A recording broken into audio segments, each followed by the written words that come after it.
আসসালামু আলাইকুম। রোজার মাসে আমাদের বেশ ভালোই লাগে। রোজার দিনে আমরা দেখা যাচ্ছে বেশিরভাগ সময়তেই মসজিদে ইফতার করতে যাই। তাহলে বেশ সবার সাথে একসাথে বসে ইফতার করা যায়। তবে গত বছর 2nd রমজানে অলির কলিগের বাসায় আমাদের দাওয়াত ছিল। তো ওর কলিগ আরকি অ্যাপার্টমেন্টে থাকে। তো উনার ওয়াইফ হচ্ছে আমার ছোট বোনের মতো।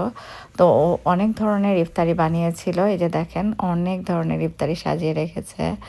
বেশ কয়েক ধরনের পিঠা ছিল। সাথে বেগুনি, পেঁয়াজু তো আছে। আমরা বাঙালিরা তো দেখা যাচ্ছে ইফতারিতে ভাজা-পোড়া খেতে অনেক পছন্দ করি। যদিও মসজিদে আমরা যখন ইফতার করি তখন এত কিছু আইটেম আসলে হয় না।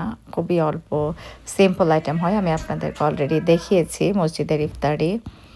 তো রাত্রের খাবারেরও আয়োজন ছিল, হালিম ছিল, সাথে আরও অনেক ধরনের খাবার। তো বেশ কয়েকজন যেহেতু ইনভাইট করেছিল, এই যে আমার বাচ্চারা খেলা করছিল ওদের রুমে খেলনাগুলা নিয়ে। ছোট বাচ্চা খুব বেশি ছিল না, আমার ৩ ছেলে আর হচ্ছে ওনাদের একটা মেয়ে ছিল। আর এই তো এই অল্প কিছু মানুষ আরকি। তো রাত্রে খাওয়া-দাওয়া করে আসা হয় সাধারণত। যদিও ইফতার করার পর রাত্রে আর খাওয়ার মতো ইচ্ছা হয় না। তারপরেও সুমাইয়া অনেক রান্নাবান্না করেছিল। এই যে দেখতেই পাচ্ছেন অনেক আয়োজন ছিল। আমার ছেলেরাও নিজেরাই উঠিয়ে নিচ্ছিল খাবার। তো ভালো থাকবেন সবাই। আল্লাহ হাফেজ।